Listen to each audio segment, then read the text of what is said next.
All sports, all plays. Yeah. All sports, all plays. All sports, all plays. 365, we making a plays. You talking the game, get you to the days. We're high in the court, the dime in the lane. Variety topics, living the same. All presentation, sports information. In the airways, taking the nation. All sport, all plays, like working your faces. Grace at the field, so tie the laces. All sports, all plays. Yeah.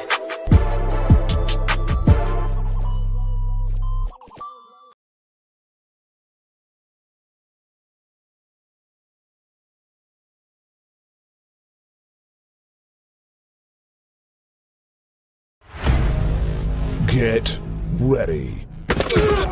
This summer, the Arena League Sports is on ASAP Network. Tune in live on either the Tiki Live or Roku app, as well as your smart home TV.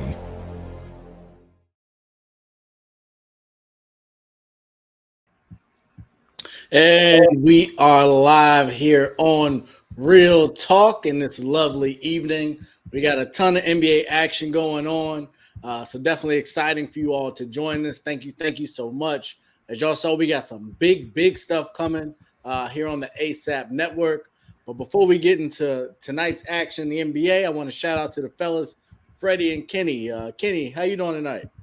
I'm good, man. Always good to be on, with some people that know sports, and then some people we have to educate on sports. So, it's good to be here.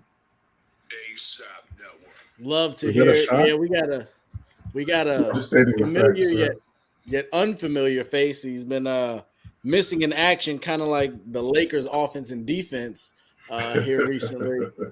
So Freddie, I see you've the celebration is worn off of your Rams team. Oh, please, and now your other team in LA is the focus. So Freddie, how you feeling tonight?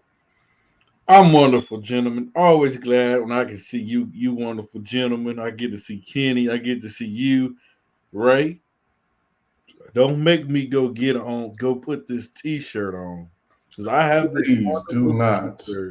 You got a Lakers T-shirt you want to wear? Yes, that's the only thing you want to see. So you got a Lakers T-shirt you want to wear? Yeah, right. I wear that 24/7. I wear that in the winter. Not your fly by night lately. I can't tell. I don't think I've seen Freddie in anything Lakers in a while. You have not, and we understand why. You got a Russell Westbrook shirt, an Anthony Davis shirt. Oh no! Russell Westbrook got a clothing line. You're not supporting your man's clothing line?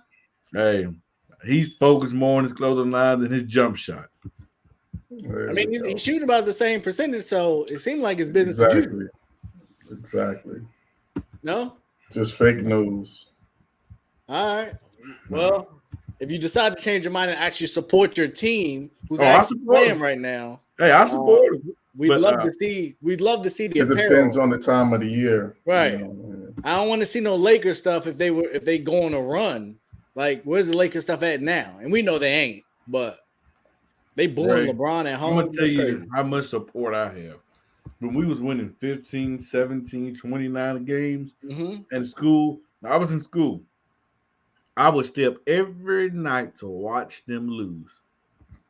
Robert Sacre, Ryan Kelly, Jordan Clarkson, Tyreek Black. I remember them days.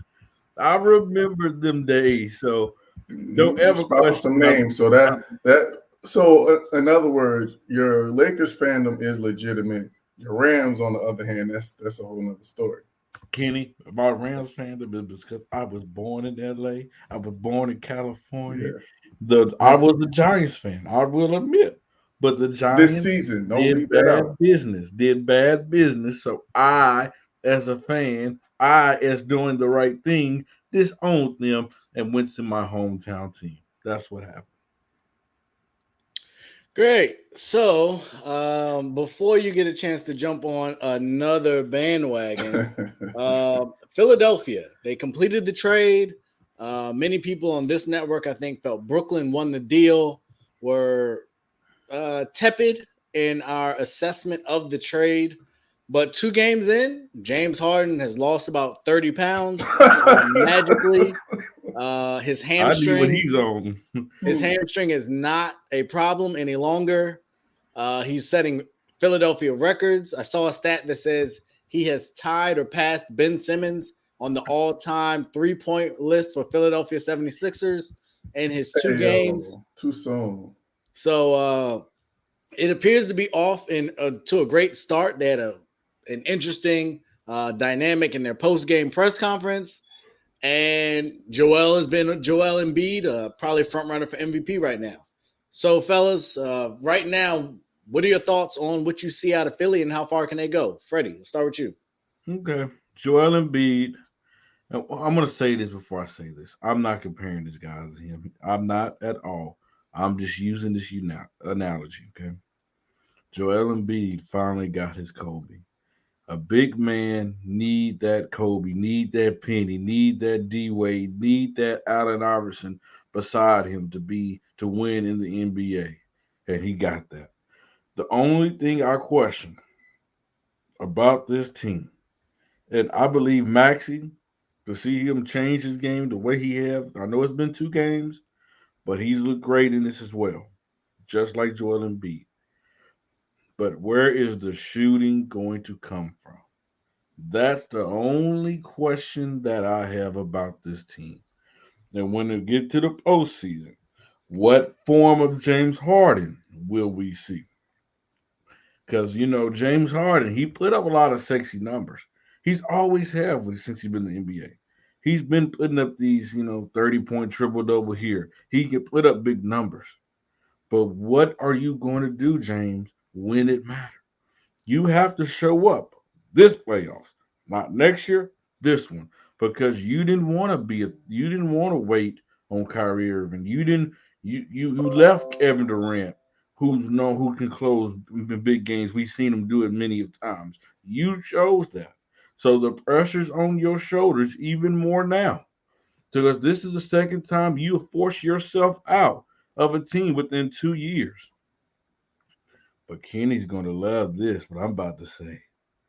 But Philadelphia, don't start feeling yourself, because there's one team up there in New York, and I've really been looking at their roster. And the things finally start getting together, I'm hearing the mayor of New York supposed to be lifting that mandate. And what does that mean? Kyrie Irving go from a part-time player to a full-time player. Kevin Durant will be back.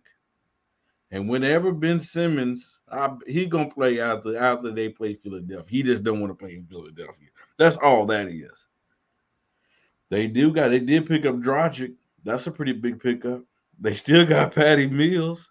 You picked up size and girth and Andre Drummond. We always said they need a big man. They got it. I believe they got Joe Johnson. They got Blake Griffin. Huh? Joe Harris. No. Who they have another? No, he went to the Mavericks. My bad. You do have LaMarcus Aldridge. They got James Johnson. James Johnson. You have Blake Griffin. Joe Harris he might come back, and you got a Curry. Anybody last name Curry can shoot that ball. I mean, so hey, Brooklyn's deep, bro. Hey, and I'm not sure if Philadelphia's ready for that, because hey, they are deep, and in 7 games we seen what Kevin Durant did by himself against Milwaukee. So, as it sounds like you're saying, you like what you see out of Philly, but if they run into Brooklyn, they're not advancing. Is that what I'm hearing? That's what I'm saying. Okay. Just want you on the record. Kenny, what you think of Philly so far? I think this is just the quote unquote honeymoon period. So everybody's happy. It's kumbaya. Everybody loves each other. And, they're off to a great start. I think what Freddie talked about a little bit. I think what Harden is doing, early is making the game easy for Joel Embiid.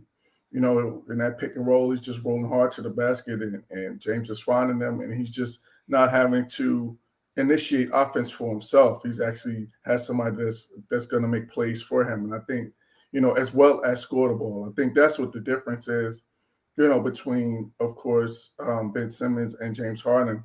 James Harden is more of an offensive threat. Ben Simmons has the playmaking ability, but he just doesn't have the offensive talent that James Harden has. But I think Freddie made a great point. I think as well as they're looking right now, when they made this deal, they really compromised their depth. So, you have to make sure that Joel Embiid stays healthy, and 2, stays out of foul trouble, because you lost that depth behind him when you traded Andre Drummond to Brooklyn. So they're a little compromised in terms of their front court depth. And they, as well as another playmaker. And right now, the other thing is that Tobias Harris, since James Harden has got to town, he's been struggling. Mm-hmm. So they're going to have to figure that piece of it out too, because they're going to need him to score the ball. You got to have that third piece to the puzzle. So while everything is going well, and they won their 2 games, we can't get too crazy because they beat the Timberwolves and the Knicks, and we know how bad the Knicks are right now. So that's a topic for later on in the show. But I think they're off to a good start. I think that you can see James Harden's skill set fits with Joel Embiid, and you have that guard and big man tandem that potentially can make a deep playoff run. But I think the question is, in terms of depth, as they go further on, and as we get into the playoffs, how are they going to be able to respond if they have to rely on their depth? That's going to be the question, I think. Chris Robinson, I'm always right. Remember that, sir. I try to keep telling you that. These 2 won't listen, but maybe you was doing so good, and then you just had to go off the rails. Yeah, and I'm sure you'll say a couple other things in this episode that will not be right, because you're Freddie, and that's what Freddie does. That's what you do. No, I agree. It's early. I will say I've been pleasantly surprised, especially Kenny, I think you mentioned Maxi's performance. He's played really well. Mm-hmm. I do see, and I kind of expected, what is his name? Tobias Harris to kind of fall off a bit. Because they're running a lot of pick and roll, exactly, with either Harden or Maxey, and Harris is best with the ball in his hands, and you're not going to have that when you got Harden and Embiid that need the ball in their hands, and they're just flat out better players. So I think Tobias is going to have to take a Chris Bosh, Kevin Lovish role to work with these 2. I don't know if he's as good of a shooter as either one of those in the mid range or from deep. So he's going to have to kind of get in where he fits in. I think as a max player, I would like to believe he has the cachet to go to them and be like, hey, I know y'all are the stars, but still get me my touches early, get me involved in the game, and we'll kind of see what happens there. Chris, you also are very, very right. You said Doc is terrible. I don't think I would go terrible. Yeah, that's a stretch. Is he great though? But he's not great. Because I have a problem with him being in this top 15 coaches of all time. But I think he's good though. Let's not say he's not a good coach. Or maybe not a great coach, but he's a good coach. I think he's a middle of the pack coach. I think if you give most teams the talent he has over his tenure, it's pretty hard to mess it up. So I don't think that I can't look back to a season like, oh yeah, they went on a roll. He grossly overperformed with that talent. I think he's been about on par or below par in some of the 3-1 leads he's blown and things like that. That somehow he managed to duck all that criticism, which as a black coach, I don't want to kill him too much, but you got to get it done. He's won a championship and he's been a perennial playoff coach. So I think that's part of the reason why. Right. And with that talent, how could you not? Like, what team would you say Doc had that shouldn't have been in the playoffs? But that's the whole point, is that when you're consistent, then your teams perform consistently. Maybe not, on the playoffs, maybe not so much in the playoffs, because we could kind of equate this to Aaron Rodgers. Like, he's always been consistently good in the regular season, and then in the playoffs, then he's had his moments where hasn't gotten it done. So I could say the same thing about Doc Rivers. He's been consistently in terms of the regular season. Then he's had moments in the playoffs where he just hadn't gotten it done. We don't ever say that Aaron Rodgers isn't a great player. I'm just saying that Doc is a good coach. So, but that's my opinion. Fair enough. Well, in the playoffs, I think is when it matters. No, but and for sure. And the other part is, too, that, to your point about Tobias Harris, it's going to be on Doc Rivers and as well as James Harden to create opportunities for him to score. Whether it's using him whether it's using him off, putting him in lineups with the bench unit and making him the featured, player with the bench guys, or, just calling some sets for him to be able to make it happen and calling, things for him to be able to score in certain, spots on the court. So that's all part of coaching in terms of putting them in position to be successful. So they're going to figure that part out. Okay. So overall, I think we're optimistic, but we're tepid in our praise for Philly. Ultimately, I think it's good for basketball. I hope they both in all stay healthy. I think that's important in this equation as well. Is Embiid played great all year? Can he continue to play great? And can he continue to stay healthy? So I think there will be a load that's taken off, but if for whatever reason Harden or Embiid was to get into foul trouble, or they're not both on the court, I think that's where you're really going to see potentially problems that they're going to face, because Harris, I don't know if he's the guy. And I think we saw that it might have been even in the New York game when Embiid went out, and I think New York went on a run when it was just Harden, and it got close, and then they kind of put it away at the end. So it'll be interesting to see. But Jay, we got a jump in on Jay here.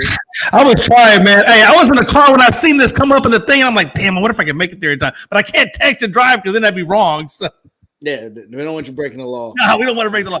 Hey, real quick though, that whole Embiid, I think it's gonna be amazing. I think Harden has been waiting for a guy like Embiid. To be honest with you, he wanted it with Durant. I think he really did, but Durant just couldn't stay healthy.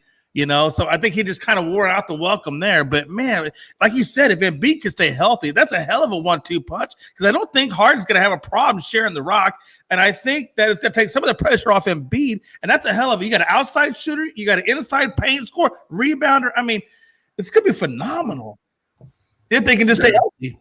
Yeah, they make the game easier for each other in the long term. That pick and roll is just deadly because it's hard to guard. We've seen it's been real hard to guard that. But as it stands, and I was trying to pull it up really quickly, Philadelphia is the 3 seed. So, Jay, where do you have Philly ending the year in the conference rankings, and how far do you see them going?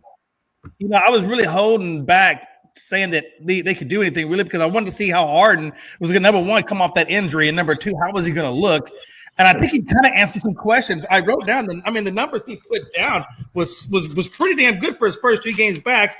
He had, I think, Minnesota, which is playing really good ball right now. He did, and I think that Minnesota's the number 7 seed. He did 35 minutes, 27, 8, and 12. And then against New York, he put up 39 minutes. So his minutes are great. Like, he's put up great minutes. And then so far, I haven't heard anything bad about it. No, nothing with his legs or any kind of issues. Jay, it was nothing wrong with his hamstring. Just like Charles. There probably wasn't. Hey, listen, I'm just giving him the benefit of the doubt. You don't go. You don't go. You don't want me to give him the hamstring. You don't play 35 minutes. 35 plus minutes in 2 games right out there. And then he played, and then it gets better. He played 39 against New York. So he actually went up. Saying. And he scored a damn triple-double at 29, 10, and 16. 41%. I mean, let me say this. But he has lost some weight. So do you think it was a ruse? Do you think the whole Nets situation was a ruse, and that he was just lurking to get to a better one? Jay, he's done it twice now. He got a fat suit on? He's done that twice, where he looked out of shape in Houston, and then he showed up in Brooklyn like a brand new man. That's true. Hey, I agree. What he's doing. Like, I don't know if I don't know. He's getting like reverse. Charles Barkley say, I bet he played. You bet he played now. Right. Yeah, I know. What's amazing? But he went for a very long period of time in Houston with no injuries at all. That whole injury thing never really occurred to him until he got to Brooklyn. Now, I want to say this, you guys. He didn't have any issues with Houston for a long period of time. I want to say this, you guys. because a lot of people for the longest had, they've always had MJ, they had Kobe, you had D Wade, and Allen Iverson in the mix, but they always want to find a way to put Harden in that conversation. And I'm gonna say this: if he want to be put in those guys category, Harden and MJ are Kobe's category. You can't. I wouldn't put him in that category. I'm talking about the shooting guard. I mean, I've heard it. I've heard him as a top 5 shooting guard. Yeah, close to D Wade. That's a lot of good company to be talking about, though. But he's had a great run for what it's worth. I agree. The knock on Harden is pretty much he disappears in the playoffs. I agree. That's our knock on him. I believe this is going to be a bigger knock than any of that if he don't win a championship the way he got out of Houston and the way he got out of Brooklyn. I believe that's going to come down on him hard if he don't win. No, he's put a tremendous target on his back. He really has. Because you said, he's manipulated both of those situations to get out of them. So, and this is what you wanted, it was all smiles and hugs and everything is, everything is roses right now. And you have laughing and having a good time. You and Embiid, doing press conference together and the whole bit. So it's got to work. No excuses now. Hey, you know what though, Kenny? I blame Kim Kardashian for James Harden. I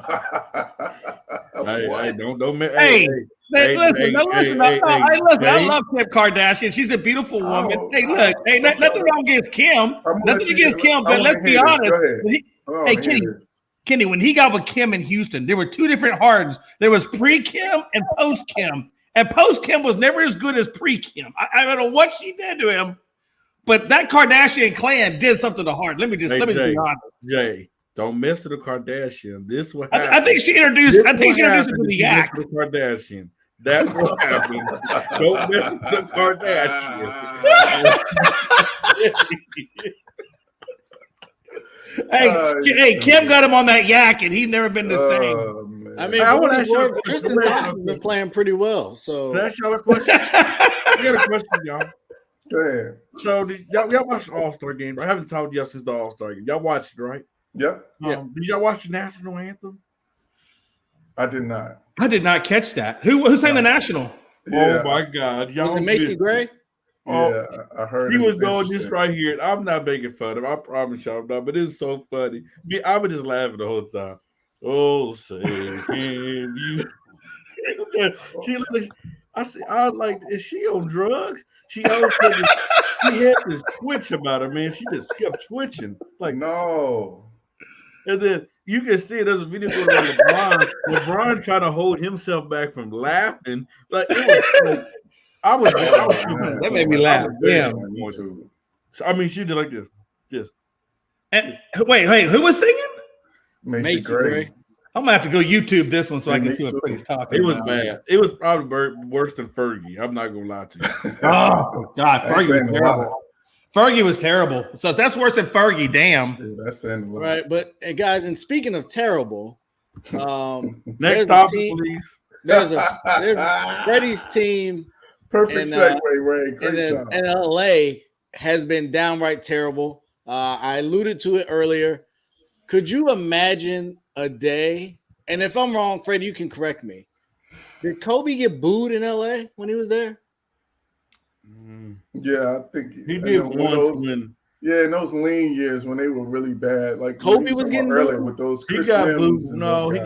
He got booed out the year that he was talking about. He wanted to leave, whatever, that one time. But other than that, really wasn't about his play. I think, like you said, I do remember that. I think it was about him possibly leaving. Chris Mims and Smush Parker, Sasha Rudy. But he wasn't playing with other Hall of Famers when he was getting booed. Well, I'm just saying, I think he got booed during that time. Oh, okay. Yeah, you can't look. That's the year that the Lakers could not get a free agent to sign with them for nothing. Yeah, I mean, honestly, they were having a hard time. And I just want to pull this up, and I wish we had the audio for it. I'm not going to go back and search for it. I don't know where you're going. I've been on this network for a while, and I've seen a lot of shows. And there was a time earlier in this year when I made a statement that the LA Clippers would have a better record than the Los Angeles Lakers. I said that months ago, and I got laughed at. People told me I was crazy. But as it currently stands, the Clippers are 5 games up in the win column. 5 games up And they've been playing without Kawhi Leonard all year. And Paul George. And without Paul George almost all year. The Lakers have managed to play with Russ every game but one. LeBron the majority of the year. And AD's played more than Paul George has. So, Freddie, can you tell me how big of a disaster are the Los Angeles Lakers? And is this Lakers team the worst performing superstar collaboration ever? Man, I wish Dr. J. Bus was alive right about now. I really, really, really do. I mean, it's y'all. It's hard to watch them, man. I tell you, last night I told y'all before coming on here, I was watching the game with my mom, and I said I would not be surprised if they find a way to lose this game. And guess what happened? They found a way to get embarrassed. I mean, it's time for them to shut LeBron down for the season. Wow. LeBron was playing deep into the fourth quarter. So he's not apparently getting shut down. Don't bother to bring AD back and just let him. So you saying just tank it on out, Freddie? I mean, what's the point?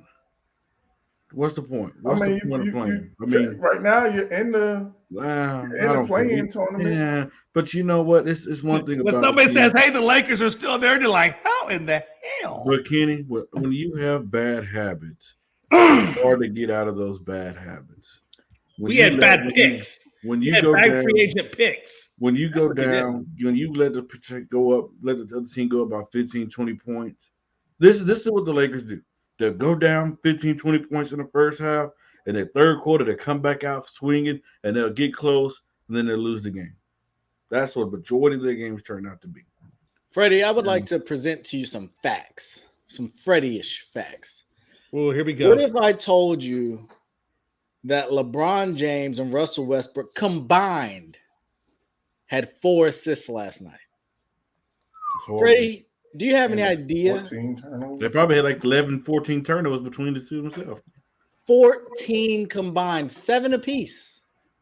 LeBron James had more turnovers by himself than him and Russ, the primary ball handlers, had assists in the entire game. It's horrible.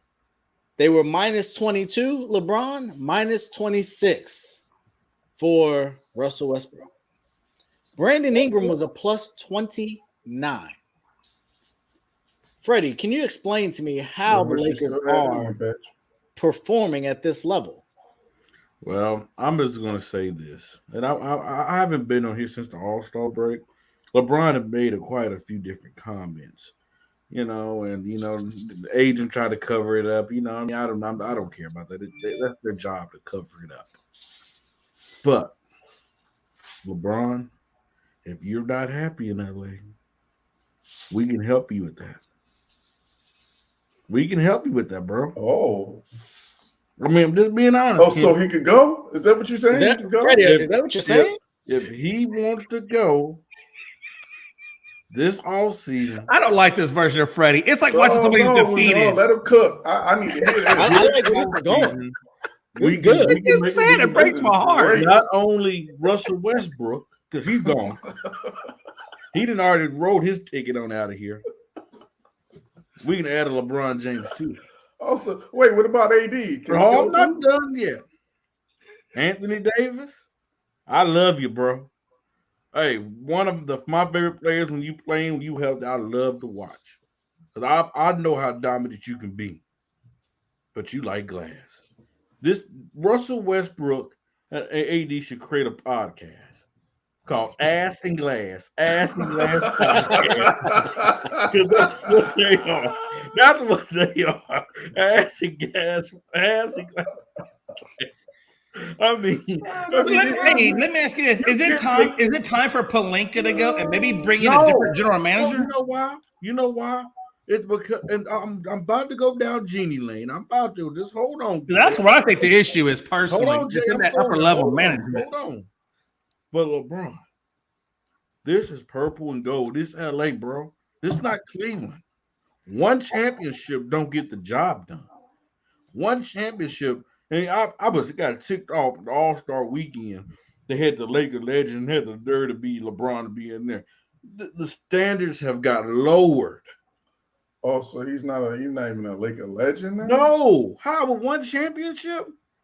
That's true, Kenny. I would never I'm call just LeBron saying, a Laker legend. I mean, the team was trash, and he got them a ring. He don't get he don't get no props for that. But Kenny, you can't go down a legend with one ring. One ring just don't get it done. Our standard of sports have dropped lower tremendously. I remember going up what Kobe had to go through to put himself in those type of conversations. But don't you think it's more so based off of his entire career as opposed to it shouldn't be though. It should be when you talk about Laker legends. It shouldn't be. Saying, it's not about what you did. Because guess what? When we talk about Kareem, we don't mention anything about the championship in Milwaukee. We're talking about Laker. Yeah, because the majority of his career was in LA. I get it. Exactly. And the majority of LeBron's career in LA, guess what? He just hasn't played long enough in LA and had enough success in LA. I mean, one ring is great, but it's not enough success to qualify as a Laker legend. As basketball, that's a whole other. Yeah. We're talking about just a specific team, though. I get that. You got to have some time in with that team. We'll be okay if it was two, but one, come on, bro. And so, hey, LeBron, man, hey, you talking about you want to play with your son. Hell, do we know your son gonna make it? I mean, the dude averaged 6 points a game. That's no knock against Bronny, but I mean that's the truth. That's facts. I mean, and you'll be people want Bronny to be the next LeBron, and I kind of wonder how that's going to work out for Bronny coming into the league under his dad's shadow. Like, how's that going to work out for him? Because you got to admit, there's a tremendous amount of pressure that's going to be put on him to be the next Jordan. You'll be in year 22. What peak condition will you be in? We don't know. There's a lot to question. But if you don't want to be here, your mind not set on winning championship for the Lakers, you can go. Because a package of them three, I submitted a whole bunch of drafts. You know what's interesting though about LeBron? LeBron came out and said that he was going to stay with the Lakers. He was going to finish his career with the Lakers. But then he talks out of both sides of his mouth because then he said, well, I'm also going to go and play wherever my son plays. So I think Bron is going to stay with the Lakers until his son comes in the league. And then I think he's going to try to bounce ship to whoever brings on his son. If I'm the Lakers, I will examine this roster, examine the future, who I can get in. And if I can't get in, I will consider. So let me ask you, let's sum this up and let's make sure that we're clear on what you're saying here. So you're saying that Russ, AD, and LeBron need to be shipped out of town. Is that what you're saying? I'm saying he's saying that Sacramento. I just want to make sure that I'm clear as to what I'm saying is if LeBron James, if you're not committed to the Lakers and winning championships, you got to go. Hey, he's basically saying that the Sacramento Kings are better than the Lakers. Right, you want them all out of town. That's what you're saying. No, I'm not saying what I'm saying. Just in theory, if that was to happen, have we ever had a season where an NBA roster completely turned over? Because if you get rid of them three, you give it to everybody. Yeah, it's a whole new Lakers. And then now I'm going to go down Jeannie bus lane real quick. And I love Jeannie. I really just sweet. I love her. Jeannie, you gotta get control back of your company, your organization. And the one thing that I'm scared, y'all. One thing I'm scared is because there's only one person she went to make moves, and that was Kobe. When she wanted her brother gone, who did she go to? Kobe. There's certain things she got to Kobe. She brought in Magic and Pelinka. Yeah, but she did. And who was Pelinka? Nobody. I mean, he was an agent, but. Who was the voice behind Pelinka? It was Kobe. And I believe Kobe was doing a lot more things behind doors than people know. But I think that goes back to Jay's question then. Then do you think that Pelinka... And that's where I'm about to go here. Jeannie got to let one person do the job. There's rumors that Linda Rambis, Kurt Rambis has helped running the office. She still talked to Magic Johnson. There's too many voices in that front office. Then you listen to LeBron, you listen to AD. That's why I say she got to get rid of all these voices and bring it to her and Rob. Them two create a game plan. Now, I will give Rob credit. He had other deals. He had Buddy Hield. There was rumors that they could have got a DeMar DeRozan on a low deal. But what saves Rob is this is LeBron bringing Russell Westbrook. Rob Lincoln's problem is listening to LeBron. But Let you me in ask a a question, Freddie, because situation. when is Westbrook's contract over? I'm gonna say one last thing. Next year. Is it next year his contract is done? Next So they got one more year with him. I'm gonna say one thing. I'm gonna be done. And when you're in a situation where LeBron said, "Hey, I want this," you're damn if you do, and you damn if you don't in this situation, because if you tell him no, he's gonna start out. We're seeing it already. So, I mean, hey. But I think you make a good point about the voices, but I think it's almost a necessity because Jenny Buss needs those voices to help her make her decision, because I don't think she has the knowledge in terms of she knows the business side of basketball, but she doesn't know the basketball side of basketball. So I think she relies on those voices. And the Kenny, other part is, I don't know what Kurt Rambis and Linda Rambis, I don't know what they have done to earn this place. I don't remember when they came in. Yeah, I don't get like that. To me, that would be the first thing that I would do. Like Linda Rambis and Kurt Rambis, get them out of here. Because there's like you said, there's too many voices, too many, and you got to have a singular voice and someone that's going to be the figurehead, and it's going to be the spokesperson, and it's going to make the ultimate decision. So you can't have all these. It's too many chiefs and not enough Indians. Kenny, one thing I would do this summer? I would do this, and I would sit him down and say, "We need to talk. I need you back. I'm going across the street. I'm getting Jerry West back. I don't know what beef they got going on. I don't know what it is, but it's something there." And hey, yeah, I don't know even if you do have that conversation, why would he leave? Yeah, that's what I'm saying. I don't think Jerry wants that. I don't think he wants that day to day. I don't think he wants that responsibility. But do what you're doing with the Clippers. He's just a consultant. Yeah, but I'm pretty sure he got a lot to do with the movie. I mean, he has a voice, but I'm saying in terms of the day to day and being in the office and things like that, I don't think he wants that kind of responsibility. Well, I think if you need a voice, she need a voice to listen to. He'll be a great voice to listen to. It don't get no better in terms of player evaluation and running the way they did him dirty, taking the seats away. I understand he with the Clippers, but this man is the logo. Like he won the championship. He lived with Kobe and Shaq. This is the logo. Make that right, Jeannie. Make it right. I don't know what the beef is. There's something. Get it right. I think that was Jim, though. I don't think that was her. I think but recently they took his seal away recently, though. Oh no, but I'm saying in terms of why they got him out of there because Jim wanted to have more of a voice in terms of the basketball operation. So I think that's why they got him out of there, and that we see how that turned out. All bad. Well, it's been an unfortunate destruction and collapse by the Lakers this year. It's been hard to watch at times. I'm not going to lie to you. It hasn't really hurt my soul. What hurts me is seeing Freddie hurt. Freddie, seeing you in this low, sunken place. I don't know if you found any other celebrities down there. We hope to have you back, maybe around football season when your new team may or may not come back with who knows what roster. But Ray, I will say this, though. One thing about the Lakers, we always retool. Hey, Freddie, you know what you need, though? You need some pain. You need some fan pain. You need to go through some years of darkness. I was about to say, you're not getting no sympathy from me. I'm a Freddie needs some years of darkness to really understand what it feels like to be a true fan. And then we'll come back. Spoiled Lakers fan. Jay, I've been through darkness. Like I said, I watched this when we won 26 games, 29 games, 17 games. You have Oh, please. You have way more ups than you had downs. I'm not gonna lie, y'all. I'm not gonna lie.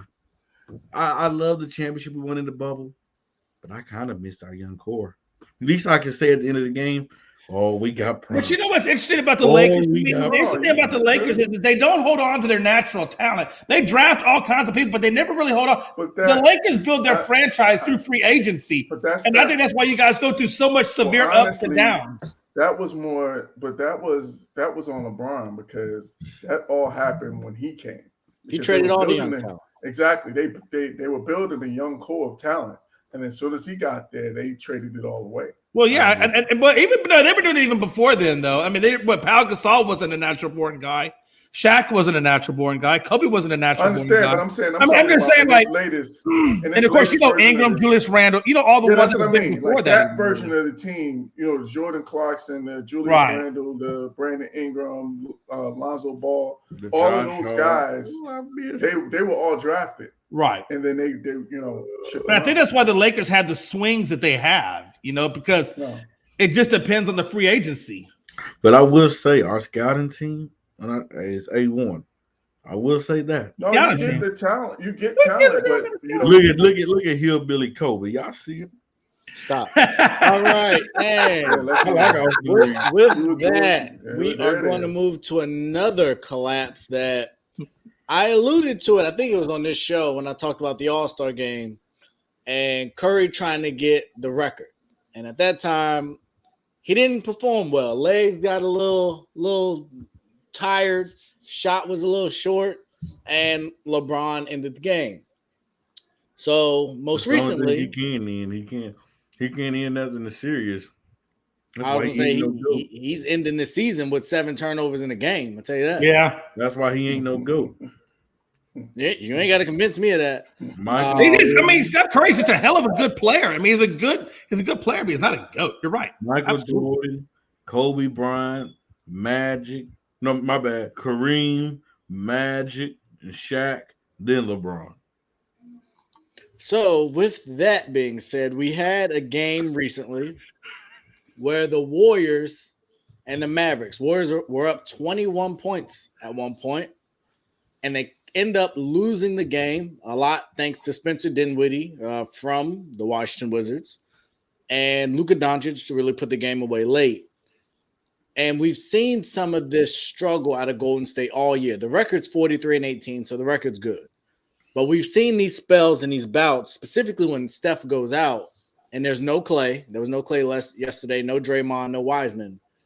But as currently constructed and with so many people in and out of the roster, how far can the Warriors go? And do you make a lot out of that catastrophic collapse to Dallas? I'll start with you, Jay. Well, I'll say this. One thing about the Warriors, is they're battle tested. Look, these guys got lots of championship experience. And so it is concerning when your best player, Steph Curry, has an issue shooting the 3 ball. I mean, he is making some turnovers, but, he had 27 points. I think he had like 10 assists against Dallas. I think that this team is, regular season-wise, they're a little rough right now, but they're going to be fine coming into the playoffs. The only thing that can stop the Golden State Warriors, the only thing that can hinder the Golden State Warriors is going to be injuries, honestly. And you're right, and I see your point, Ray, because if they can stay healthy, this team can go far because they had the experience to do so. But if they can't avoid the injury bugs, God knows if Klay Thompson decides he steps the wrong way and goes down, or Draymond, or whatever. I mean, it can go either way. But I think it's going to all depend on the injury bug, whether how far this Warriors team goes. Okay, Kenny, what you got? Yeah, I agree with Jay. I think it all, and honestly, I think that you want to get these things out of the way now. So, they say Draymond is pretty close to being back. Wiseman's supposed to be coming back relatively soon. So you want to get these pieces back in place, though. I think the key for them is to get these pieces back in place and be able to, play together and get some chemistry. But the other point that Jay made out that I totally agree with, the fact that they're battle tested, I don't think that this is going to be something that's going to, be anything long term. But I will say, I just looked at they're 5-5 in the last 10 games. So they've kind of been up and down, been on this kind of up and down thing over the last 10 games. So I think that the health is starting to catch up to them to a degree. So while they may take a minor step back, the fact that Phoenix is compromised as well, I think that helps them in a sense. So I think they may struggle some too. So I don't think they may help them hurt them in terms of their standings in the Western Conference.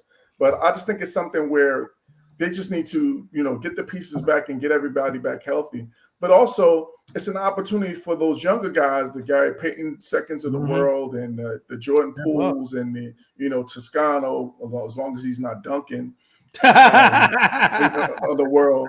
For these guys to get an opportunity to get some experience as well, and be able to make some plays, because you're going to need those guys to be able to to step up and give some minutes to also alleviate some of the pressure on the Stephs, on the Clays, and on the Draymond, so they don't have to play as many minutes going down the stretch run.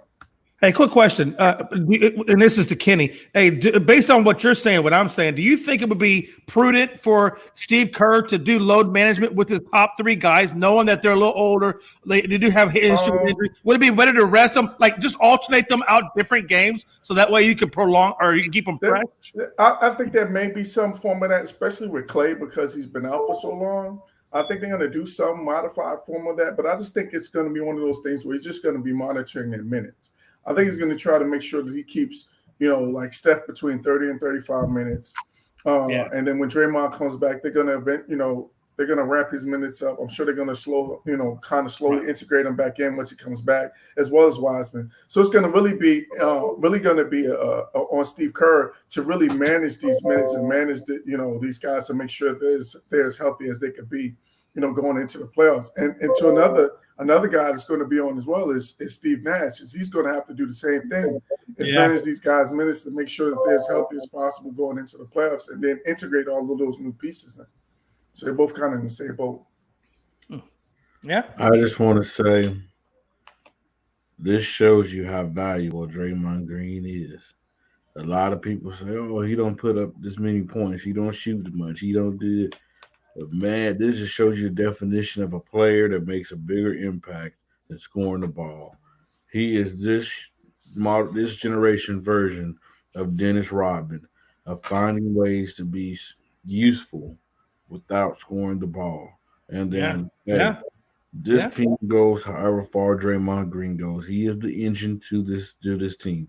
Yeah. We've seen it too many times.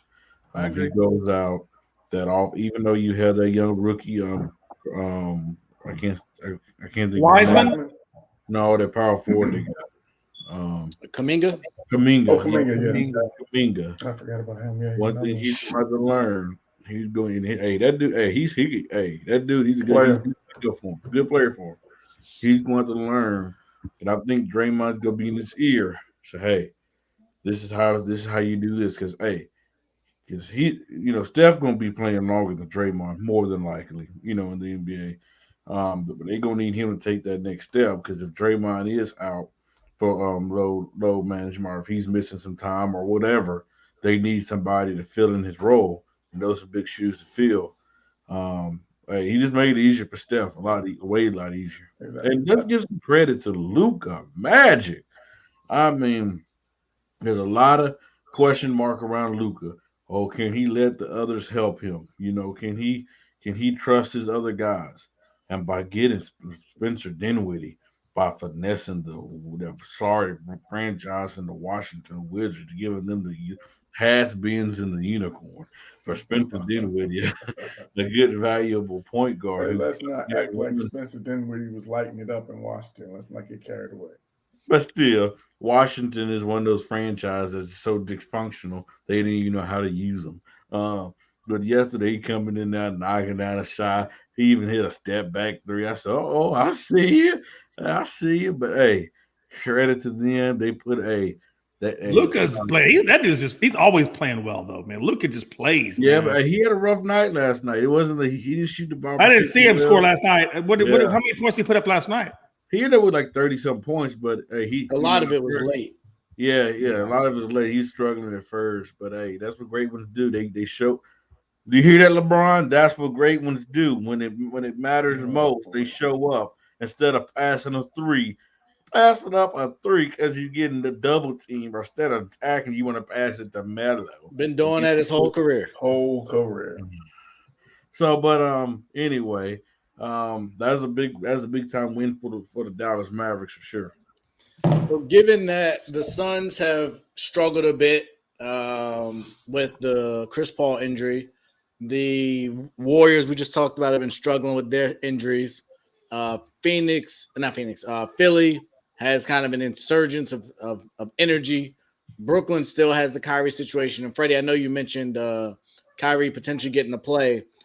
There's a clause because of it being a private organization. So he would be able to attend the games, But even with the current switch on March 7th, he won't be able to play, but he can be in the building. Stupid. Well, that Like, okay, you can be in the building. Like- You just can't step on the court. it's politics. I don't get it. I don't get that either. That's Now, that part crazy. I don't. Now, I'm gonna speak on that real quick. Go ahead. That's No. crazy. When it first started, I was like, a rule's a rule, whatever. But if you're gonna lift the mandate and you're gonna say a player can go to the game, but he can't play in the game, He can sit on the bench. so the Just can't player play. can catch cold. So I can sit on the bench and So breathe by us on you. playing- but just So by can't- us playing basketball, That makes no so sense. I don't need to go to the. I don't need to go to the gym. I don't need to go. And I you're don't lifting need the to- mask mandate for indoor, but you could go, but he could play. I he could don't need to the go game, but shoot can't no play. hoops because I'm gonna give y'all COVID. That's crazy. You know the man. Look, we all know that if he can sit on the bench but not on the hard court, you know It's- there's something it's- wrong with it's- that. There's definitely something wrong with that. That makes absolutely zero sense to anybody. We agree That's crazy. on that. But given that and the constant influx in talent, I'm watching Memphis. I don't know if y'all saw John Morant. Might have just had the Player of the Year tonight. Another one. Woo, 46. Something like that. Absolutely amazing dunk. Everybody was talking about Joel Embiid for MVP. John Morant said, "Wait 1 minute." He's put up, I think, 40 in back-to-back games now. Yeah. But as that stands, top 3 NBA teams. Kenny, who you got? And I was thinking about this, and this is hard, man, because it's so many questions. I'm gonna give the Miami Heat some props. You got to give them their credit because they've really been consistent this season, even dealing with the injuries and the in and out of the lineup, losing Bam, and et cetera. And so I'm gonna give them some love in terms of, and this is no order. I'm gonna give them some love. I'm gonna give Chicago some love. No, I'm not giving Chicago. I'll change my mind on that. Actually, I'm gonna give Memphis some love. I'm gonna give Memphis some love. Right now, the way that John Morant is playing, he's playing at MVP level. I'm gonna give them a 2 just based off of right now, and in terms of teams, in terms of where they are health wise. So I'm gonna go Miami, Memphis, and my third team is. No, I'm not going. My third team, I'm gonna go Golden State. I think they're gonna figure it out. I think they're gonna get healthy, and but it's no conviction here. There's no conviction here because you got 2 or 3 other teams that you can put in this spot. So those are my 3: Miami, Memphis, and Golden State. Okay, Freddie, who you got? And this NBA, just next NBA period. Mm-hmm. Top 3. I'm going Brooklyn #1. Did you watch the game Right tonight? now? Huh? Did you watch the Right game now? tonight? Oh, we're talking about right now. You talking about fully healthy and whole? Yeah. Okay. We're talking about right now. Of what Yeah, what you believe they will event. Okay, we can go with that. Oh What do you yeah, think? okay. Come That's on, your Brooklyn. criteria. That's cool. I'm Go going Brooklyn. Like I said, they are deep. They addressed all the questions that everybody had. They said they're gonna they might get DeAndre Jordan.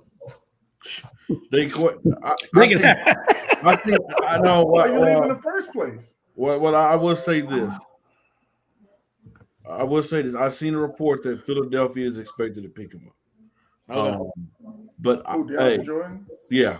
Oh yeah. Did y'all see DeAndre Jordan last night?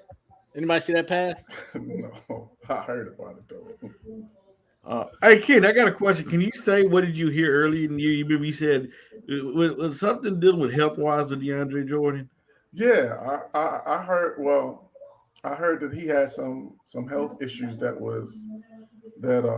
as to why he wasn't why he's not playing. Well, I should say there was some health issues that they thought that he wasn't going to continue playing. That he was going to be done altogether. So, but Yeah, Like probably Aldridge health problems or something else? No, this was DeAndre Jordan. No, I'm saying, did he have like blood clots like LaMarcus Aldridge or? Oh yeah, I don't know the exact. Yeah, I know it was something health wise, but I don't know the exact nature of it. But they were saying something that was. But back to what I was saying, impacting his ability to play. Back to what I was saying. Brooklyn #1. They address all their problems. Okay. Defense. You picked up Ben Simmons. You got Andre Drummond in there. Size and rebound. You got Seth Curry. You got Kevin Durant, Kyrie Irving. I mean, Dragic, Patty Mills, Joe Harris, DeMarcus Aldridge. I mean, they got help all around them. Number 2, I'm going with the 76ers. Like I said, there's pressure on James Harden. He has to deliver, and the pressure is it's rising. It's rising on him really hard. And number 3, man, I'm really thinking about number 3. That third one is like, whoo, because I want to throw somebody in the West, but I got another team in the East. You know, I'm gonna get all East. I'm going all East, Kenny, and I'm gonna give them the respect that they deserve. I'm going with the champions. I'm going with the Milwaukee Bucks. And I'm gonna tell you why. I was thinking about. I'm gonna tell you why. Yes, they're quiet under the radar. I think they're like a 3rd or 4th seed this year, you know. But this team knows what it takes to win. They've been in this situation before. Losing PJ Tucker was a big loss. I definitely agree with that.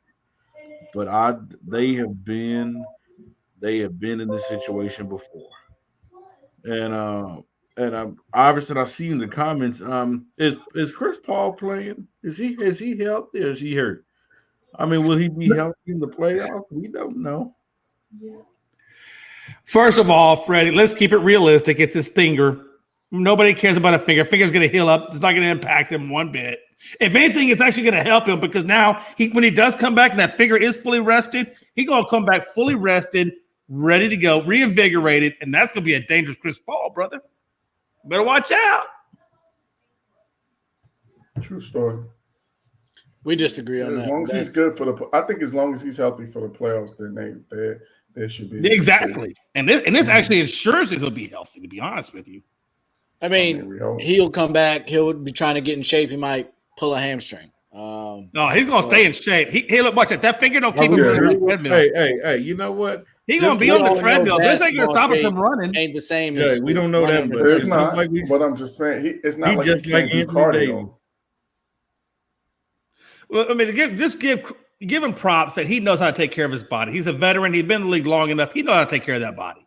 That's why it's always breaking down. But I got you, Jay. Who are your top 3? Hey, my top 3, and of course, this is like Freddie's saying. This is with everybody healthy and not counting injuries going on right now. But I think Brooklyn, man, they only get Kyrie Irving if he plays on away games. They still don't get him for the home games. So that means they're going to have to win every single game on the road, plus one game.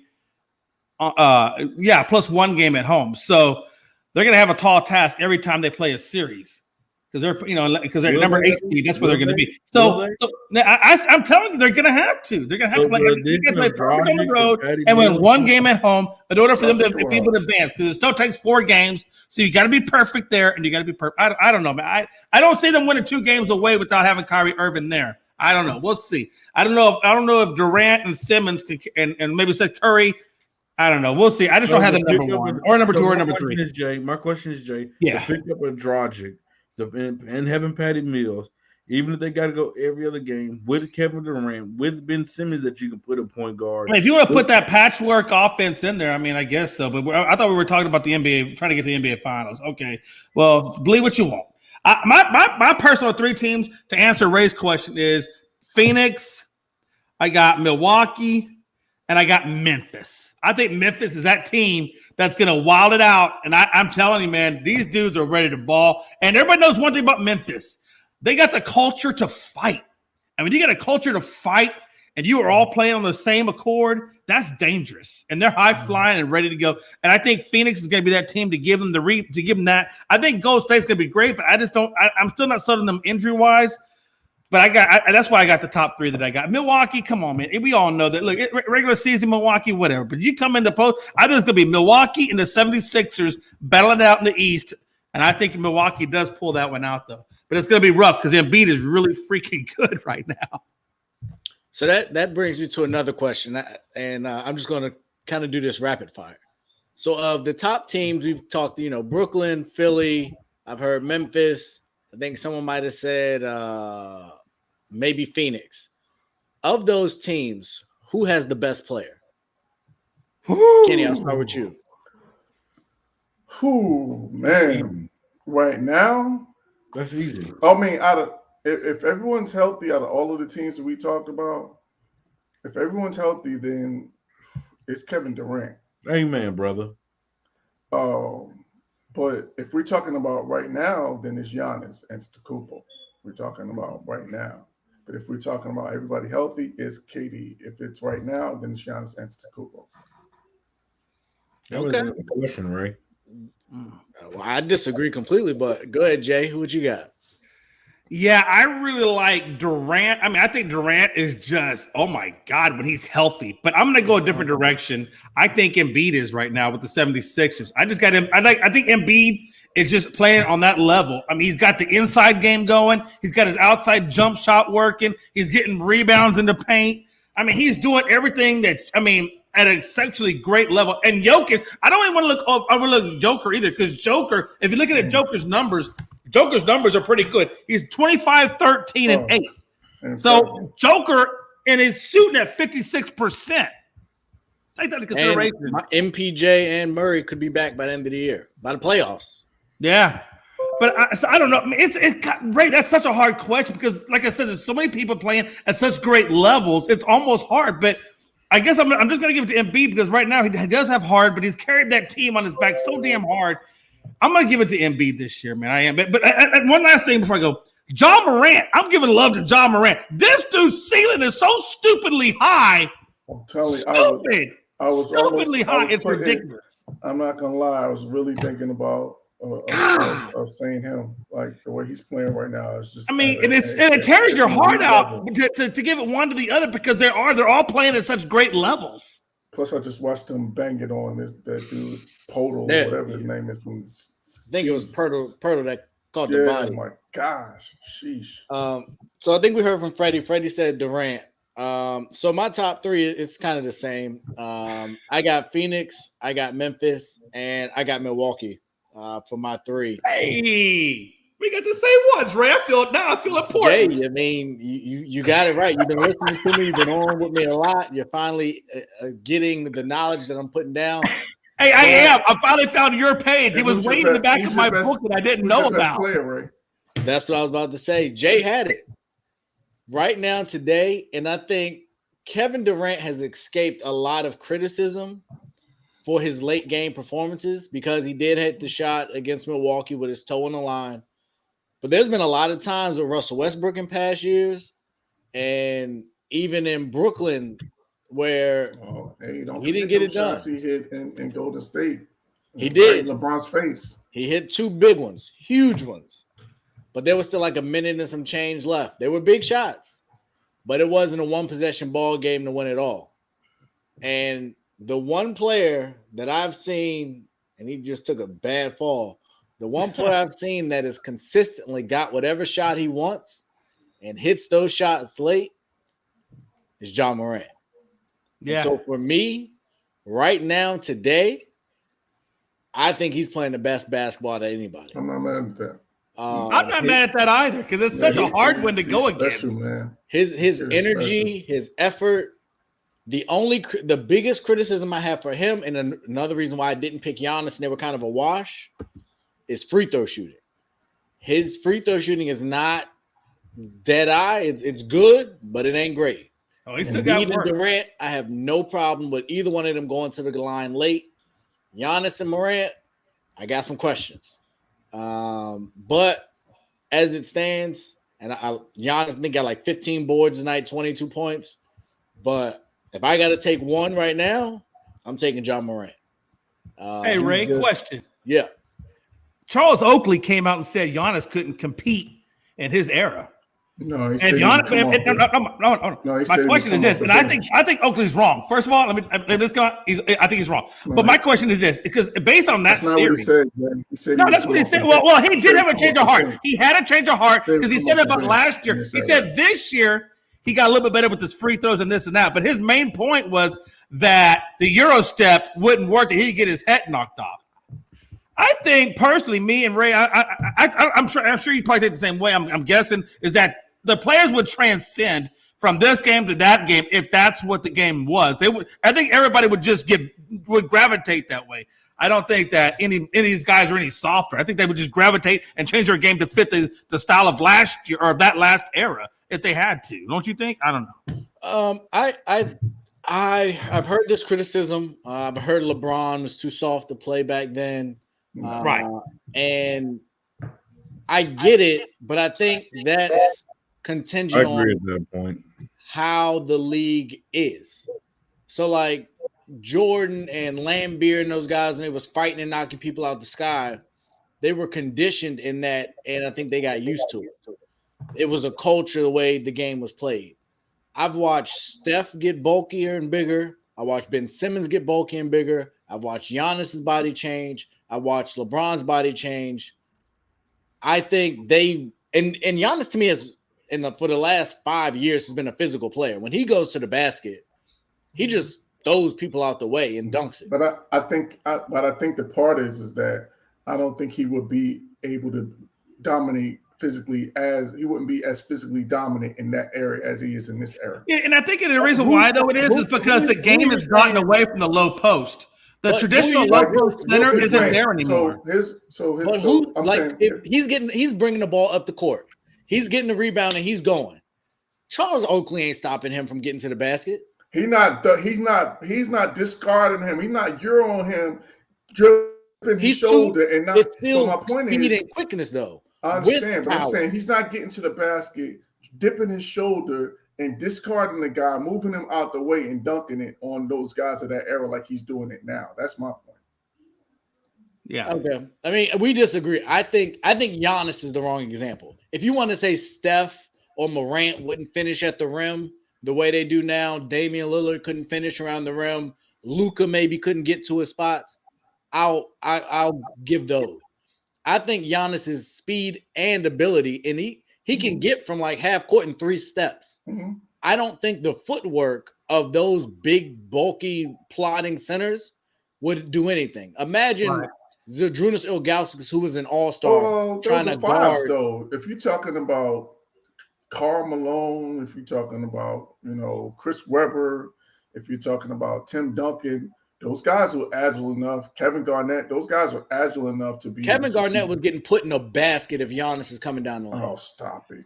You know what I would love to see though? Hey, I would love to see Giannis go against Hakeem Olajuwon. That's what I would like. A guy, because I think that would be guys like that. He's not going to be able to physically dominate them. We disagree. I just think Giannis, and I think the frame of Giannis and the frame of Hakeem is as such that would be a really good. And let's be honest, Hakeem Olajuwon started out in the early 80s. So he came up through that system of tough physical center play. Hakeem Olajuwon cannot guard Giannis Antetokounmpo on the perimeter. Really? I guess you didn't watch a lot. You might want to go watch Olajuwon a little bit more if that's the case. He used to guard guards out of the perimeter. No, that's okay. Let him be big and strong as Giannis. He had the quickest feet. Damn, you have it right. Yeah, we were on the same page. Yeah, we're not. Yeah, we were on the same page. We disagree. What Giannis was he guarding when he was in the league? What Giannis? Okay, he was picking up guards on the pick and roll. Matter of fact, he switched out on John Starks and blocked that shot in game 6. I do remember that. Compared John Starks and Giannis. But my point is that I'm talking about agility, speed, and quickness. I'm talking about Giannis. Agility. I get that he can guard guards. That's cool. Well, okay, but typically, that's why I said the game has changed, because back then centers didn't typically shoot the ball out there on the high post. But let me tell you something. But when Olajuwon went out there, if you watch the finals, when Olajuwon hit that 3-pointer in boy's face in New York, it was crazy. And he did again. He did also again in Orlando. So he's gone up against. Look, if he can go up against Shaq, Who the hell can he look? Shaq's But a he big ain't stop boy. Shaq. Let's not confuse with the No, number. no. Shaq What I'm saying is he can take on the big guys, he and he can scored also offensively, but he ain't do nothing defensively. But he also had the agility to deal with the David Robinson of That's San another Antonio guy. Spurs. That's another guy that was super agile. That Giannis Super is now agile, bullying and he handled at, it. at the basket. All right.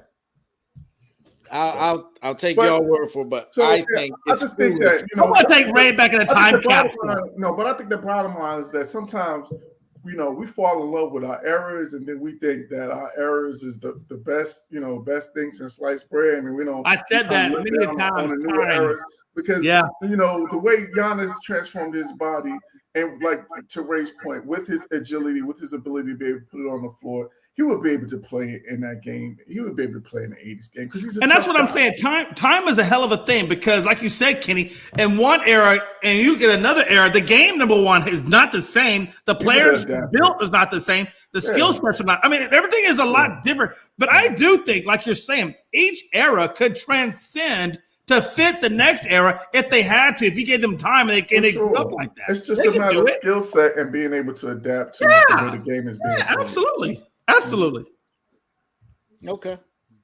We can move on from there. I got y'all. So right now, we've talked about Harden and Embiid. We've talked about Morant. We've talked about Giannis. We've talked about Steph. Chris Paul is currently out. Who do you guys have as the best NBA duo currently? I'll start with you, Jay. The best. That's a good question. The best NBA duo right now. You know what? Just because I've seen flashes of it already, and I know these guys are veterans, and I know what their style plays, and that they can just avoid the injury bug. I think it's Harden and Embiid. I just do. The inside game of Embiid, but he can also go to the outside if he had to, and then the step back three and the isolation to penetrate that Harden can do, and the facilitation of Harden to get Embiid in those. I mean, oh my God, it's gonna be if they stay healthy, it's gonna be amazing to watch. Okay, Kenny, what you got? I mean, that one is, you know, of course, the one, the hot one right now. But I'm going to Bam Adebayo and Jimmy Butler. I think that combination between the defensive versatility and the offensive versatility, I think that's one of the higher skill sets in terms of duos. And then I got one more that I'm going to give I'm giving honorable mention to, and you got to watch out for these guys, is John Morant and Jaren Jackson Jr. I think you got to watch out for those two guys because Jaren Jackson Jr. is really starting to come into his own, and we've seen what John Morant has been doing. So I think they got the potential to be a really special combo. Okay. I'm going to lean right now with Katie and Kyrie. I think when those two get on the court and they can play together, especially with having some other people out there to spread the floor, I think that pick and roll is going to be problematic. I don't know what you do when they got Joe Harris and Patty Mills on the floor with them. And they're running that pick and roll. Like, I pray we get to see it because we didn't get to see Harden play with them. But those are my two. If I got to have two right now, those two are definitely where I'm going with my best duo. As it stands, we live in a society where, you know, everything's competition. We talked about different eras and different players. So we're going to bring that full circle here. So we have and we may make this kind of more common on the show, start, bench, cut. And so we're going to cross over eras, mainly at the quote-unquote point guard position or the guard position. And we got Allen Iverson, Magic Johnson, and Steph Curry. Who would you start? Who would you bench? And who would you cut? So for me, if I was starting a franchise, I'm going to, and this hurts me to say this, and I actually kind of spoke a bit against it. But if I'm going to start and I don't have to rely on this guy necessarily at the end of games, I'm starting with Steph. I am going to bench AI, and I'm cutting. What? I am cutting Magic Johnson, and I know I get it. I completely understand. Ray, This could be I completely Ray, embrace that this could be an error. Lane, please. This could be an error thing, but I'm looking at how the game is I'm basing off of how the game is played today. And how the game is played today, I think a point guard that's an average shooter that can't really spread the floor isn't necessarily the best at getting his own shot. That's the guy I got to let go. AI, we know what AI did. He led a team to the finals by himself. He even won a game. The Lakers could have went 16-0 that season, but he got a game off of him. Steph is Steph. I've seen what he not only does for himself, his ability to get his shot, but what he does for that offense. And so when I look at Magic, none of them were great defensively of these three. But I just think in today's NBA, he's the odd man out. Jay, what you got? God, that's such a hard one because I love Matt. No, I'm starting Magic. I don't give a damn. I'm starting Magic. I ain't no way I'm not starting Magic. The real question is real quick. So here's part of my. This is also part of my premise in this. Okay. And I'll let you guys, y'all. I believe y'all are both older than me. When did Magic play on a team without significant talent, and how well did they perform? Oh damn! Now we're going to the talent level. I thought we were talking about the individual players. How do we bring teams on? That's another rabbit hole, Ray. Like in Game 7, and that's a whole lot of rabbit holes. Play center and point guard, and I'm saying to carry a team for a year. I've seen what Steph can do. He led a team to the best record, and that granted was a really good team, but the best record of all time. I've seen what AI did. From my recollection, Magic has always played with a multitude of Hall of Famers. Magic won a title as a rookie. Hold on. Magic won a title as a rookie. Hey, Magic won a title as a rookie, and he was a very integral part of that. You know how hard it is coming as a rookie and then get a title right off the rip, and you're playing in LA, and you're doing under all that pressure? That's a lot to ask, Ray. From a guy who just came out of college. I tell you, when you got a bunch of Hall of Fame veterans, it makes it a whole lot easier. Nobody's saying that it doesn't make it a little easier, but there's still gotta have talent to perform. You still got to perform. I agree. Ain't too many teams, ain't too many champions that haven't won without talent. I'm not saying that, but I'm saying when have we seen Magic have to do it? Fair enough. I don't know. I guess it's unfortunate that Allen Iverson without talent. Like Steph did it last year. He got him to a play-in, and that team was awful. I think if we look at the numbers in terms of what they contributed, you're going to find that Magic's numbers are better than Steph's. Just first off the rip. Whoa! Second off the rip is that Magic got a title. I'd be damned if who he's playing with. The man still got to go out there and perform at a high level, at the highest levels. And you're the guy facilitating the rock. Yeah. And you got to be able to go out there and perform. It's not super difficult to throw the ball to Cream, but I hear you. And then in today's NBA, where you can't put some respect out there. Yeah, and today's NBA where you can't hand check, you think Magic wouldn't be and the wide open game. Man, it's hard to get. And you can't back anybody. You can't back nobody down for 5 seconds either. You didn't even have to. It would only take 2 dribbles. You can't hold. It only takes him 2 dribbles to get in the lane. He's 6'9", so you don't even have to. In today's NBA, so I'm gonna give mine real quick because I didn't mean to cut you off, but you did start Magic. But go ahead, Kenny. We'll go finish up with you. Finish? No, he just started Magic. Who you cutting? AI or Steph? I'm sorry. You said you started Magic. Who was your other two? No, it's all good, man. I mean, I had Magic Johnson, and then the one that was hard for me was whether do I cut Steph or do I cut AI, just because I know what AI is capable of. But if I'm looking at, and I don't, I mean, correct me if I'm wrong, because for the life of me, I'm having a hard time. Was Steph a point guard or a shooting guard? What was he labeled as? He's a point guard. Labeled as a point guard. Okay, was he labeled as a point? Okay, I just want to make sure. I'm going to give it to Steph because Steph had a hell of a good shot, but he can also go to the rim. So I'm not going to take that away from Steph. So I'm going to keep it legit. I'm going Magic, Steph, and AI. I got the same. Magic in terms of him being the ultimate leader. Steph because of his offensive ability and how he's able to impact the game in terms of spacing the floor with his shooting ability, I think AI is the hardest out of the three to play with because AI is going to take the majority of the shots. The offense is going to run through him. So out of the three, I think he's the hardest to play with. While he's probably the toughest, and he's definitely the toughest out of the three, and the most feared out of the three.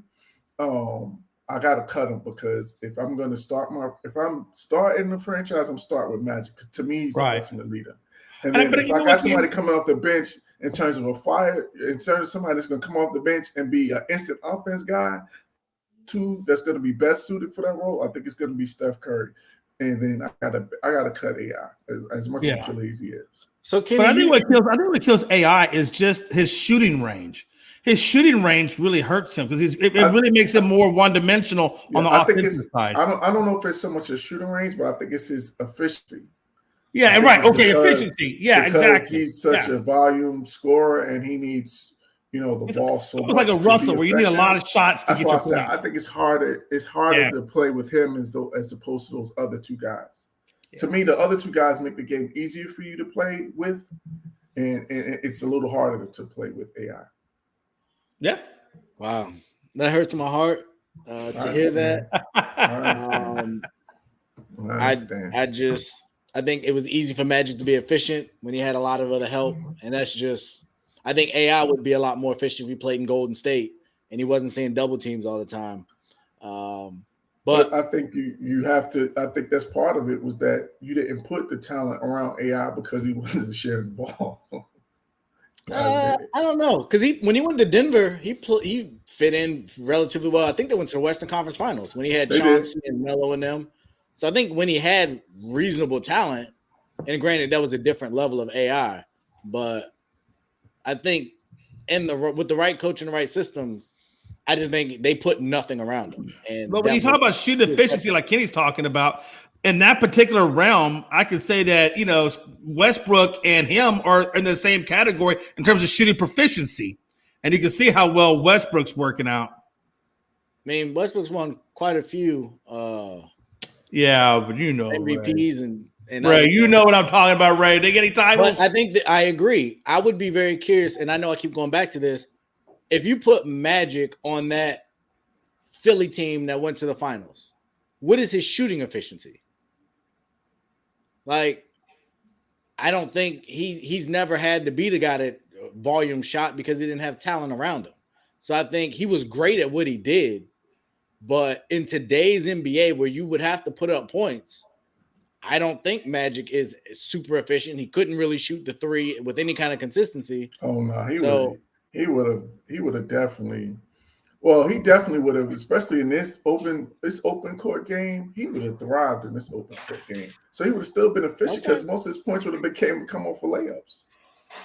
Yeah, but that's assuming he's playing again with that talent. I think if you put him in a worse situation, I wish we would have got a chance to see him play with the Michael Jordan Wizards or the AI Sixers or the Houston Harden Rockets. Like in that kind of environment, I think he would have looked different, and we didn't get a chance to see that. I understand, but we saw what Mike was. I would count it too because of Magic's passing ability. All of the attention that he would get guys open looks. So as long as he had guys that can knock down shots, those guys would eat. Fair enough. Yeah. And just a quick update for y'all: John Morant has 52 tonight. Good God. Man, he is just lighting it up. And Damian, you got to stop. AI is not 10 times better than Steph and Magic. Knock it off. Fair enough. Before we get ready to get out of here, I know we touched on it, I think Friday, but as I would say the situation in New York continues to spiral in the wrong direction. I don't understand why. I look at that team. I've seen RJ Barrett, who's turning out to be a better pro than I thought he would be. He's been playing well. Julius Randle's been playing pretty decent as well. Mitchell Robinson, I think we touched on it. His dad was found So Okay, I don't know good. if it was this show or the Friday show, but they did find his dad. He fits his role. He fits his role pretty well. Taj Gibson fits his role pretty well. He's played decent. Quigley comes in. He can play. But the team is just trash. And especially in close games down the stretch, they just fumble it away consistently. And we saw the back and forth that's happened with Kemba Walker. Obviously, most people feel like the team should be sold. Dolan doesn't know what he's doing. The front office, there's been some question marks there on some of the decisions they've made. The inability to get free agents to come sign there, big-time free agents. At this point, with the way they're performing, do they need to fire Tibbs? And what is the fix for the Knicks? And I'll start with you, Kenny. I'm not sure. I think it's hard. Just for context, they're 1 of 9 in their last 10. Yeah, they're playing really bad. There's no sugarcoating it. But I think it's tough to, fire if you can't go from being the coach of the year, making the playoffs, and then you fire him the next year. Like that would be kind of tough to do, I think, if you're the Knicks. But I will say this: I think that Tom Thibodeau really has to take a look at his coaching style. One, in terms of on the offensive side, I think he needs to hire like an offensive coordinator, somebody that's a really offensive guru, because we know that his specialty is on the defensive side of the ball. Like, I'm a Knicks fan, so I'll watch the games, and they have no offensive identity. I think that's the biggest problem right now. They have no offensive identity. You don't have the point guard to be able to really get guys open shots. Like, everybody has to make plays for themselves. Julius Randle has to make plays for himself. RJ Barrett has to make plays for himself. And I think that's part of the problem, is that they don't have an offensive identity. You got Evan Fournier taking step back threes and things of that nature. So it's just they just struggle offensively to get easy looks. Everything is either a isolation or some one-on-one play. They don't get any sets to where they get action to where guys get open shots. And I think that's the biggest problem. I think they thought that Kemba Walker was going to be able to bring that. And I think, his knee issues or whatever, just being in and out of the lineup, like it's just been a problem. So I think that's one thing that in order for Thibodeau to come back, if I'm Leon Rose, if I'm World Wide West, I'm telling him, like, if you want to come back next season and be the coach, like, you got to hire an offensive coach. You got to hire an offensive assistant to help you with the offensive side of the ball. And I think it's just one of them things also. But the other part of it is that you got a lot of pieces or a lot of guys that kind of play the same position. You got a Quigley and Burks, who are kind of like combo guards. You got RJ Barrett, who's like a swing guy. You got Cam Reddish, who's like a swing guy. You got Evan Fournier, who's like a swing guy. So you got a lot of guys that kind of play the same role. So I think it's kind of hard for them to really get – it's overcrowded. Yeah, that's what I'm saying. So they're going to have to really take a look at that roster and maybe make a deal, because you got a bunch of twos, a bunch of second option guys, but you don't have that number one option guy. So I think they're going to have to package some of these guys together, kind of similar to what the Lakers did. And you got to bring in like a marquee. You got to try to make a trade for a number one option. Whether it's Damian Lillard, I don't know if it's if it's Damian Lillard or somebody of that ilk or somebody of that skill set. That's what you got to do in order to really improve the Knicks. But I don't think necessarily they have to fire Tibbs. They just got to make some serious adjustments. So I disagree. I think we've seen that Tibbs needs a certain type of player. He needs the Jimmy Butlers, the Derrick Roses. But I think the problem with that is, similar to Toronto, and he doesn't get as much, I guess, flack for it. He plays his starters hard. For sure. And I don't know if in today's NBA that's a recipe for disaster or for success, especially when you have some older talent. I don't think that's sustainable in an 82-game grind season. And when you don't have the talent, that means you're not going to have a bunch of blowouts where you can rest your starters. So I just don't know that. And they're not great defensively either. That's the other part, yeah.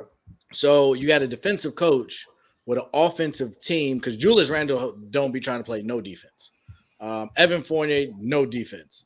Yep. Quigley, no defense. Yep. RJ Barrett, no defense. So I think when you got a defensive coach with a bunch of players that don't play defense, but you're not putting them in position to be successful offensively. I watch a lot of their games, and there's not a great offensive flow. It's a lot of one-on-one or Julius Randle facilitating the offense. I don't know that that's his best role or he's that great at it. I think Julius Randle is similar to Brandon Ingram, and I think he should be number 3. I think he'd be a phenomenal number 3, but as the 1 or the 2, I don't think you're going anywhere with that. So I think similar to LA, I think they need to blow it all up, and I think the coaches will probably be casualties of the blow up. I think the difference between the two is LA's LA and New York's New York.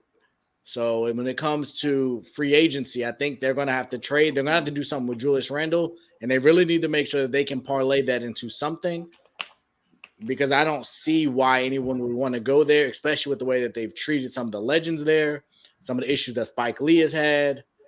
I don't think people are beating down the door, and we keep seeing the Nets sign a ton of veteran players to come play. So you're competing with that. That's in the same city. 100%. And Philly's not that far down the road either. So, and Boston's not too far up the road. So if you're the Knicks and people are coming in that area, why would we want to go there? So I definitely think they got something to look at. And as a player, especially if I'm a veteran player, do I want to be grinded into the ground the rest of my career, playing for that coach and playing for that owner? I probably would opt not to do that. So I think there's a problem there. I think they got to fix it. I think Julius Randle is an important piece. You'll probably have to lose, whether it be Barrett, Reddish, or maybe some if you can package Fournier, but you got to move that big deal off the books and try and bring something back. I think Zion's the safest answer. He might pull a James Harden and take his suit off once he gets traded and lose all that weight, but I don't know. I think they got a long way to go.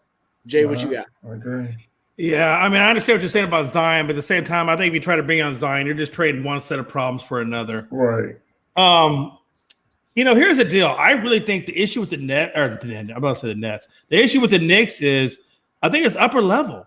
I think they're not on the same page because basically to Ray's point, you got a defensive-minded coach, but you have an offensive-minded team. So you can obviously see that that's not going to work. So if you do blow it up, you have to figure out, okay, what's more important to you? You know what I'm saying? Because if you're obviously we all know defense wins championships. We all know that.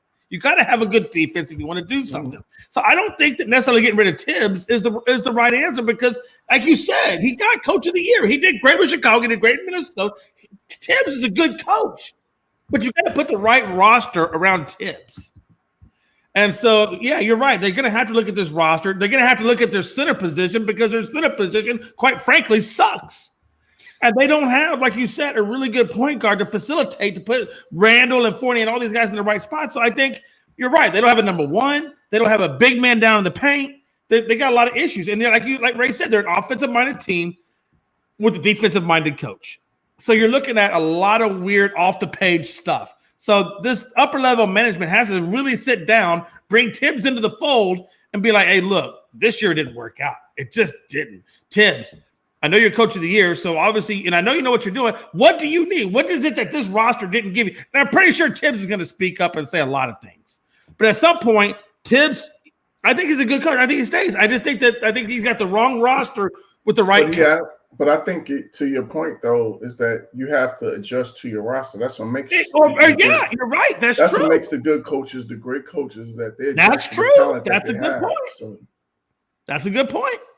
So maybe you put 50% Tibbs, 50% the players, but I still put 100%. I still put 100% on the upper level management to figure this piece out. You make a great point though in terms of the upper management, because if you constructed this roster like you said. With the offensive, you upgraded the offensive talent because we saw last year the problem was that they couldn't score.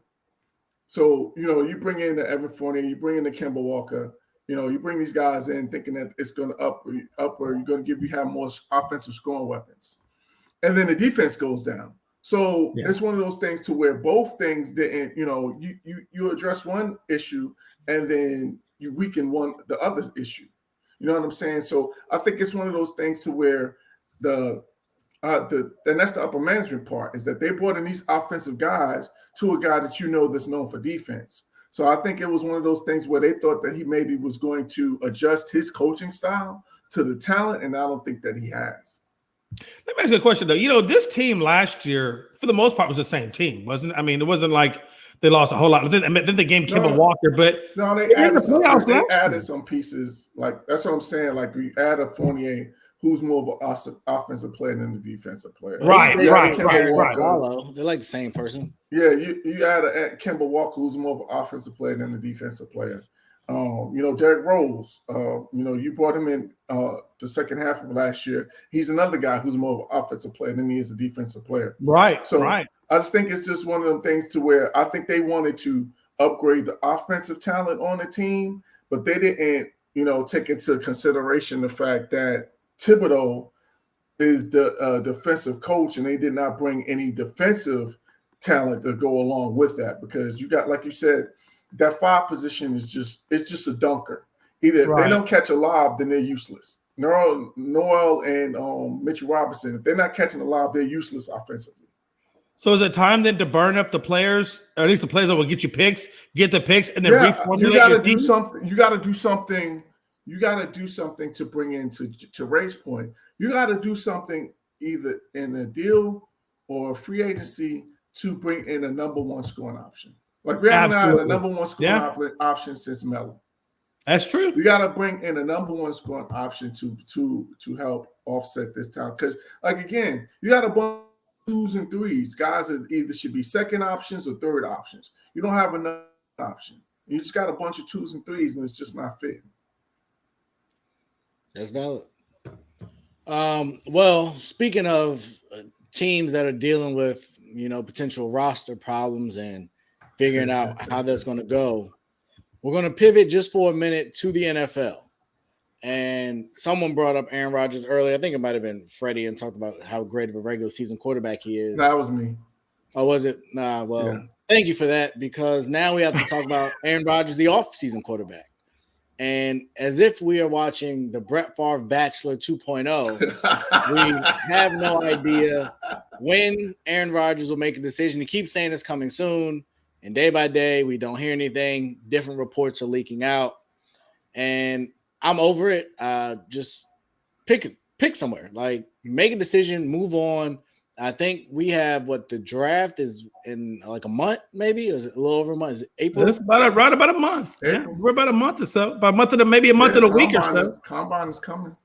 So, and we didn't even. I don't think we really talked about the combine in here, but we saw the power of the players, and they got that bubble idea up out of here. But with the Rodgers situation, Jay, when do you think we get a definitive direction? And where do you think he's going to end up? God, that's a good.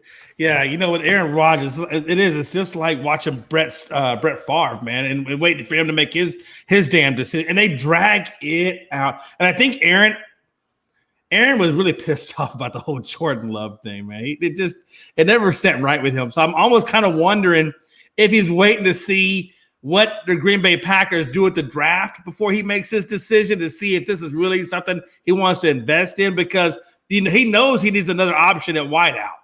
He's got to put somebody opposite of Devontae Adams. And I think I think they got to decide what they're going to do with Adams too. And that's right. And I'm pretty sure they're going to want to franchise him, but can they? There's a lot of questions in Green Bay. So I think we get an answer after All-Star. I think it's going to come after All-Star. Who does he go to? I don't. If Green Bay does not put some offensive weapons to help him out, I think he's gone. Now where he goes, man, I don't know, man. I think if I were him, and I know they got the cap space to afford what he's looking. The man wants $50 million. He ain't gonna get $50 million. Nobody gonna give that man $50 million. But I think he's gonna go where they're gonna give him the most, and I think where he goes, who could give him the most would be Miami, and Miami's got a plethora of weapons, and Miami, I think, is still not 100% sold on Tua. But I think either Miami would be a spot for him, or I think Pittsburgh would be a spot for him, because I don't think Pittsburgh is sold on Mason Rudolph, and nobody saw Mason Rudolph because he still hasn't come back from that concussion, that freaking what's-his-face Gilbert over there. They Gilbert put on him with that helmet, so I don't think they really trust him fully. So I think Pittsburgh or Miami. I think Miami though, only because of how much cap they can afford to blow on him. And if they do get Aaron Rodgers and they don't franchise Devontae Adams, I wouldn't be surprised if they use the other part of that cap to bring in Devontae Adams. That's interesting. Yeah, I think he's just going to drag it out as long as possible. Yeah. He's the ultimate narcissist in this. And I think, he loves that attention. Tom Brady stole some of his shine. Yeah. By retiring early. So I think he was going to make a quick decision. And then when Tom Brady stole his shine, he said, no, I got to drag this out just to make sure that I get my time in the spotlight. You're not going to steal my spotlight. But I think ultimately, I said this last year. I thought last year was the last season that he's playing with Green Bay. So he played another year, but I think this is it. Like, I think he's out of here. And I'm gonna add one more team to the equation. I like Miami and Pittsburgh, but I think San Francisco is another option as well. Debo.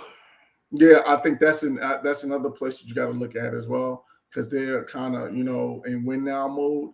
I don't think Denver. I'm not really sold on Denver as a destination because I think they still need some more pieces in it. They're kind of young, and he's in win now mode. So I think he goes somewhere where he thinks he can win as fast as possible. So I think San Francisco is another team that you got to think about, but I don't think he's coming back to Green Bay. Man, and if you're Trey Lance and he comes to San Francisco, you're probably sitting there saying like, "Son of a." And he'd be like, and Aaron Rodgers would come in and be like, "Hey, bro. I had to deal with the same thing with Brett Favre. It is what it is, my man." He said to apply for the alternates. Like, hey, man, I went through this, so it's just your turn, my guy. Man. Yeah, I think it's very interesting where we find us, just quarterbacks in general. Like Russell Wilson's been quiet, but there's been rumblings there. Yeah. Kyler Murray's situation turned into a fiasco of back and forth. Now he says he's in. Aaron Rodgers is, the Aaron Rodgers situation. He's another guy that wants his money. Who? Kyler Murray. Yeah. And he said he should be paid like the top tier. I didn't say it before, and I'll say it again. I knew you was gonna jump on that, bro. That money is earned. Lamar Jackson got an MVP. Pat Mahomes got an MVP. Aaron Rodgers got MVP. Tom Brady is like Jackson for that type of money. Like Russell Wilson has led his team to a Super Bowl and won a Super Bowl. What have you done? Yeah. Like, what top tier money are you looking for? And then the last time we saw you on the field, like, you totally spit the bit. Like, the only person that didn't, and Damian mentioned it, was Dak. And that's just because Dallas is so atrocious that they thought they saw the light of day, that they overpaid him. Jerry said it. You overpaid.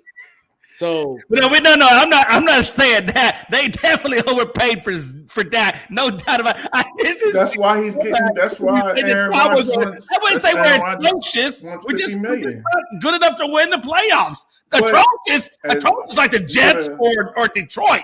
We're just good. But what it's worth, if Kyler Murray wants to get paid, he should probably force a trade to Dallas. But you got to look. Dallas has overpaid Dak. The way it looks, you overpaid Zeke. You overpaid DeMarcus Lawrence. You've overpaid Amari Cooper.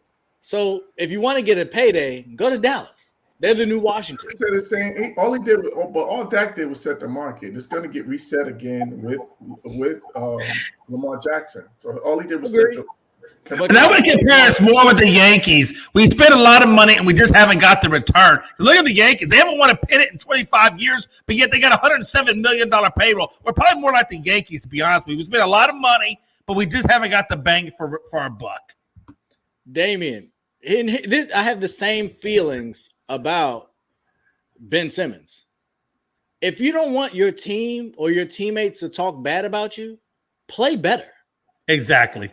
Like this is simple. These athletes, these millionaire athletes with these overly fragile egos, like the answer is simple: play better. When Russell Wilson started playing like dog crap, the second half of the year, they let him have it.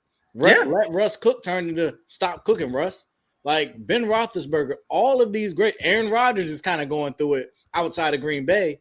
Like if you don't want the reports coming out play better. Like, it's simple. Don't get mad. Baker Mayfield's another one. Jimmy G's another one. If you don't want people to Carson Wentz, all of them, if you don't want to be on the trading block, you don't want your name associated with trades, you don't want people talking about how bad you are and what team is winning in spite of you, just play better. Like, to me, it's simple. But to that point, Jay, do you believe teams owe it to these players, especially franchise quarterbacks, to coddle them in this way and keep their mouth shut, even when the quarterback's playing bad? Yeah. I'm all about accountability, man. I'm all about accountability. I'm all about what you put on the field speaks for how much leverage I'm going to give you. If you're going out there and you're putting Tom Brady-like stuff up and we're winning ball games and, hey, we're doing our thing and you're the main reason for it, hey, do you, boo. Do you. Do you the best way you know how to do. I don't care, because at the end of the day, if I'm winning, I'm putting butts in the seats. And if I'm putting butts in the seats, I'm making money. And if I'm making money, the city is happy and we're all good. So when you're making money, nobody gives a crap. But when you're losing or you're not playing so good, I'm sorry, man. Listen, this is not the no cry league. Come on, you got to toughen up and take your lumps, because we're paying you an absorbent amount of money, and you need to suck it up. Dak Prescott, I love my Cowboys like there's no tomorrow, but sometimes Dak pisses me off too, and Kyler Murray pisses me off when I watch him play sometimes. And Aaron Rodgers, I'm sorry, you think you're 50? Good God, man, I might give you maybe 20, man. But what have you done for me lately? And just to that point, I know I talked about the draft. Free agency actually starts March 16th. Yeah, it does. So teams got to make a decision. Yeah. So if he really cares, though, and this is going to be a true test of Aaron Rodgers. If he's who he says, that's what I'm saying. Like, if he is who he says he is in terms of he's going to make a decision and he's not going to lead them out in the dark, he has to make a decision before free agency. Before the draft, yeah, exactly. Well, yeah, before free agency, absolutely. You have to let them know so they know. But he's not a stand-up guy like that, Kenny. That's what I'm saying. But that's what I mean. Like, this is going to tell you whether or not what he said was genuine or not. Tomorrow's March 1st. Was it 2 weeks? So, their whole strategy would potentially have to change. That's what I'm saying. 2-week time frame. That's what I'm saying. So you got to, because the team you build around Jordan Love is very different than the team you build around Aaron Rodgers. For sure. Like, so their free agency board, granted, they don't have a lot of money anyway, but they also would potentially restructure and change a lot of the deals they have. Yeah. If they know they're going into next year with Jordan Love. If they're going with Jordan Love, you better fire the whole damn team and just start from scratch. Oh, I agree. Or start from scratch. You look at, signing a veteran quarterback, and I keep hearing the name Mitchell Trubisky come up. I don't quite understand it. I hear him in Washington. I know something about him in Washington. I don't know why they're saying that. Bring on Blaine Gabbert for Tampa Bay. Let's go, baby. For the great time, replacing the great Taylor Heineke. No, he's not an upgrade, and Taylor's still on a very cheap deal. So I don't get it, but we got some stuff coming up. The NBA is full of storylines. The Lakers continue to make me smile with their performances night in and night out. They frustrated Freddie so much he had to call it an early night. So send our thoughts and prayers to Freddie as he has to sit through these next 20 games. They might not win more than 5 more games this year. Like, it's atrocious. And what would be even worse is to get into the playoffs with that star-studded lineup and put up one of those performances. Let the Clippers knock them out without Kyrie, without Kawhi and Paul George. Forget about it. Like, that would just be poetic justice for all the things that we've seen them do right now. They would be scheduled to play the Clippers, actually, if the season ended today. Or the 10 seed is New Orleans, who just smacked them around. So and they don't want to fall to have to play Minnesota. So it ain't looking good. Fortunately for them, Portland and San Antonio are all trash. So they'll probably get to the play-in, but it's rough for them. But we would definitely keep you posted as games come up through this week. We may or may not get an Aaron Rodgers decision before the end of this week, but definitely tune in on Thursday. This has been Real Talk. It was a pleasure talking with you all. going through all the things we're done. Stay tuned. We got some great announcements here from ASAP Network. Everybody, have a good night. All sports, all plays. Yeah. All sports, all plays. All sports, all plays. 365, we making a plays. You talking the game, get you through the days. We're high in the court, the dime in the lane. Variety, top